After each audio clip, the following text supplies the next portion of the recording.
By. இந்த பையெல்லாம் நல்லா ஞாபகம் வச்சுங்க. நான் இதை மறுபடியும் எக்ஸ்பிளைன் பண்றேன்.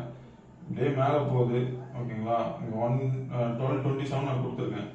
1227 நீங்க ஒரு சப்போர்ட்ல நீங்க வந்து எடுக்கிறீங்க. பட் இந்த ரெசிஸ்டன்ட தொட்டுருச்சு, ஓகேங்களா? ஆனா 150 உங்களுக்கு தொடல, ஒரு 1 o'clock தொட்டுருச்சு. அப்போ நீங்க இந்த இடத்துல என்ட்ரி க்ளோஸ் பண்ணிடணும். ரெசிஸ்டன்ட் தொட்டாலே க்ளோஸ் பண்ணிடணும். அது பிரைஸ் ஆக்ஷனா இருந்தாலும் சரி, பிவட் பாயிண்டா இருந்தாலும் சரி. அதுக்கப்புறம் வந்து மார்க்கெட் இங்க தொட்டுட்டு மறுபடியும் மேல வரலாம்.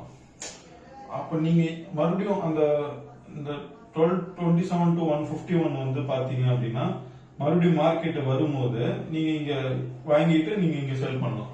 2 times நீங்க ட்ரேட் பண்ணலாம். ஏன்னா உங்களுக்கு வந்து பாத்தீங்கன்னா உங்களுக்கு லாபம் வந்து 2 மடங்கு வரும் உங்களுக்கு. இங்க நான் இப்படிதான் ட்ரேட் பண்ணுவேன். எங்க சப்போர்ட் கிடைக்க ரெசிஸ்டன்ஸ், சப்போர்ட் ரெசிஸ்டன்ஸ் அங்க செல் பண்ணி நான் க்ளோஸ். நான் ஒரு ஸ்கேல்பர் மாதிரி தான் மார்க்கெட்ல, ஓகே? அப்படிதான் நான் ட்ரேட் பண்ணுவேன். ஒரு பொசிஷனா வச்சு நான் ஹோல்ட் பண்ண மாட்டேன்.